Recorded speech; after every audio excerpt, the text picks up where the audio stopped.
Un petit studio portable qu'on peut faire parfois. Il y en a qui font ça avec des petites mannes à linge transformées.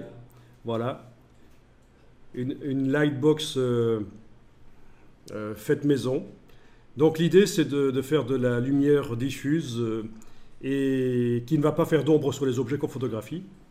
Donc ça c'est réellement une manne à linge en fait, hein, un sac à linge.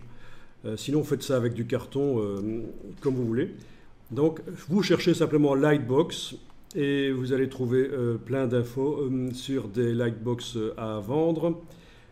Alors, oui, confondez pas avec les Lightbox d'éclairage comme ça, qui, oui, ça peut servir aussi, bien sûr, mais c'est pas vraiment l'idée. L'idée, c'est plutôt ici d'avoir une boîte avec l'éclairage sur le côté de ce genre-là, en fait.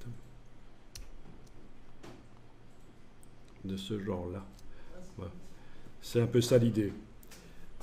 Donc les ombres bien douces, l'objet éclairé dans tous les sens, ça vous fait des super photos. Minimum de retouches à faire, plus de chances de vendre ces objets grâce à ça. Non, mais ça se fait, c'est du homemade, hein, c'est-à-dire du fabriqué maison parfois. Hein.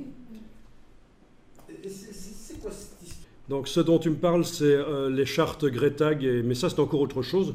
On n'est pas obligé de passer par là. C'est encore un peu plus évolué.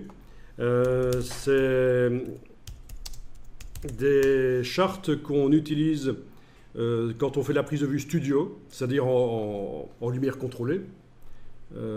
Et on va placer ça lors de la première, du début de la prise de vue. On place ça dans la scène, on photographie, puis on le retire, et puis on fait les vraies photos. Et on se sert des échantillons couleurs ici pour régler le développement RAW dans Lightroom, par exemple.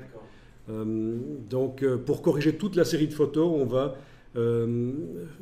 faire en sorte que les gris dans la photo numérique, les gris qui sont photographiés là, eh bien dans la photo numérique, ils soient réellement gris, sans coloration.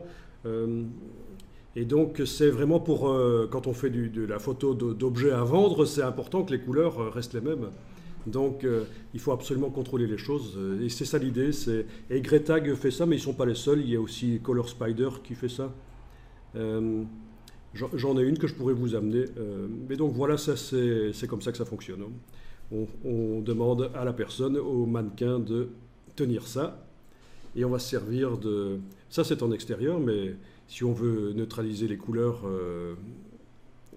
je veux dire, neutraliser la coloration de l'éclairage de l'extérieur pour obtenir quelque chose de plus juste au niveau des couleurs, ça va être possible. Donc les deux, c'est plutôt en intérieur que ça se fait, mais ça peut se faire aussi en extérieur.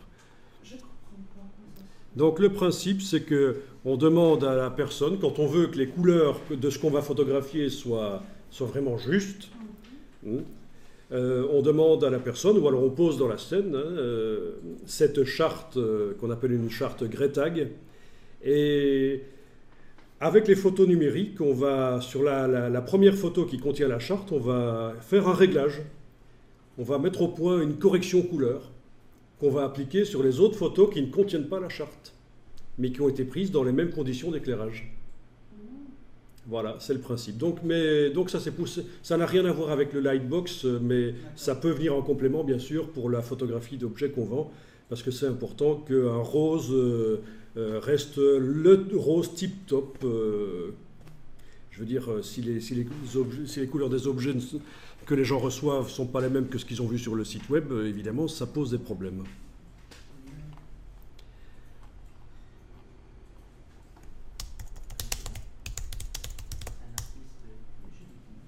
Voilà, ça c'est celle de Color Spider par exemple, qui sont plus portables, plus petites, mais le principe est le même en fait. Hein. Et donc quand on met au point le réglage, typiquement on va avoir la charte à côté de l'écran et on va comparer la couleur sur l'écran et la couleur réelle qu'on voit sur la charte.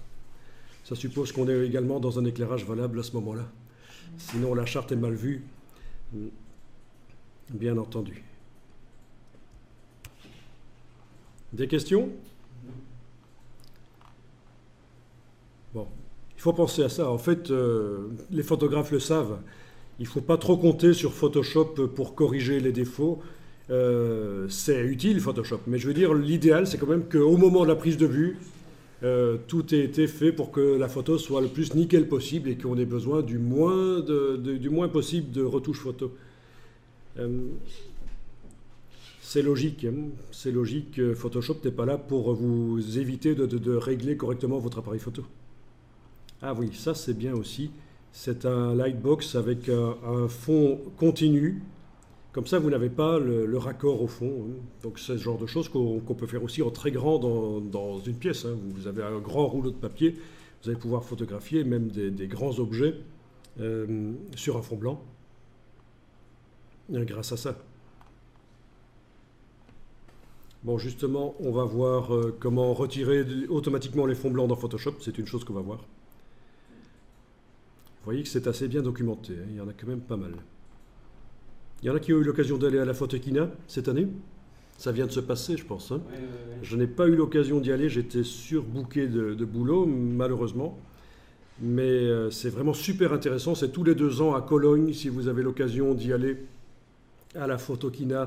C'est le plus grand salon photo au monde, hein, au monde. Et on a de la chance que ça n'est qu'à 3 heures de route de Belgique, donc il faut y aller. Vous allez voir énormément de choses dans tous les domaines. Si vous voulez vous spécialiser dans tout ce qui est mariage, vous allez avoir tout ce qu'il faut là-bas au niveau des albums photos. Alors, je ne l'ai pas vu passer cette histoire de très grand format, ou alors ça m'a échappé, mais c'est super important de se cultiver au niveau technique aussi.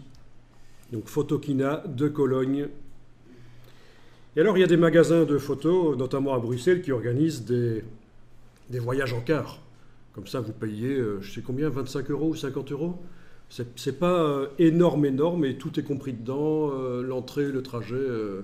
Donc vous ne devez pas nécessairement vous déplacer en voiture et acheter vous-même la place. Il y a des gens qui organisent tout. Et en plus, pendant le trajet, vous serez avec des photographes et vous allez les entendre parler et discuter avec eux éventuellement. Alors, il y a une autre grande foire à Düsseldorf. Vous la connaissez? Ça, c'est tous les 4 ans, en fait. Et c'est énorme aussi. C'est une foire sur tout ce qui est impression. C'est la Drupa.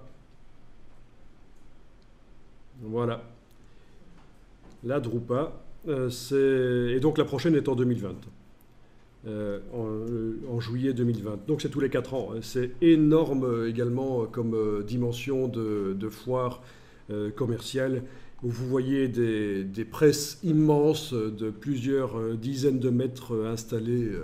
Il y a des salles entières, des halls entiers avec des grandes presses qu'ils installent pour l'occasion.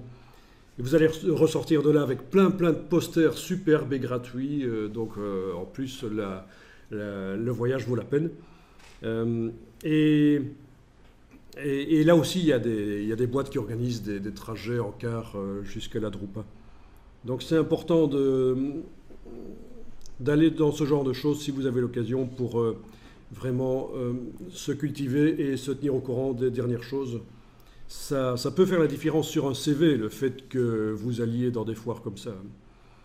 C'est certain que ça montre un certain intérêt pour l'évolution des technologies. Et voilà.